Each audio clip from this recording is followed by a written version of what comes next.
Very much. Well, speaking of the outdoors, we want to get a check of what to expect this weekend in the weather world. 401 forecaster Seth Sanders in for Chief Meteorologist Alana Brophy. Happy Friday night, Seth. And happy Friday to you guys.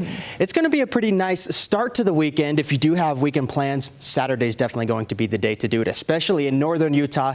I'll tell you why in just a second. But first, I want to start you guys off with a look at this time lapse from the Black Desert Skycam down at the Black Desert Resort in Ivins, where we had the PGA Tour.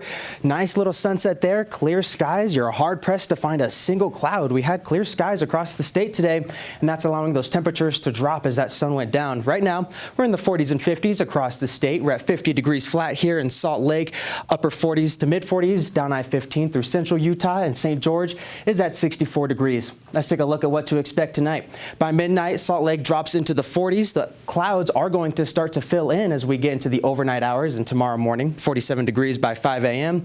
And then it starts to warm up, reaching 55 by 10 o'clock, but those clouds, they're not going to go anywhere. You can already see the clouds starting to move in on our satellite radar. It's a little bit of prefrontal moisture there. We have our eye on a cold front that's coming in out of the Pacific Northwest. That's going to bring much cooler and much soggier conditions. Let me show you what I'm talking about. Futurecast walks us through the next couple of days. See a little bit of prefrontal moisture as we get into Saturday evening, just a couple light drizzles, and not all the models are agreeing. It's just a slight chance. But as that cold front reaches us Sunday morning, that wet weather potential really cranks up. You can see that there.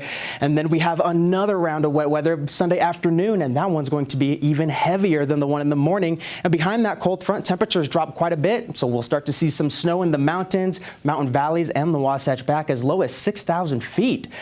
And then it clears on out after that. Monday, Tuesday, looking really nice. High pressure builds, acts as a storm block. Let's take a look at what to expect for tomorrow. 70s and 60s across the state. We'll punch this in so that you can find your city. The Wasatch Front will be in the upper 60s to low 70s. Wasatch back also in the 60s, mostly cloudy skies.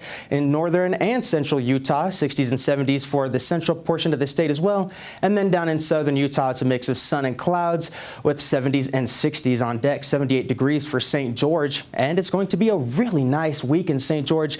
78 degrees tomorrow, 77 for your Sunday, and those 70s are here to stay all week long, and so is the sunshine.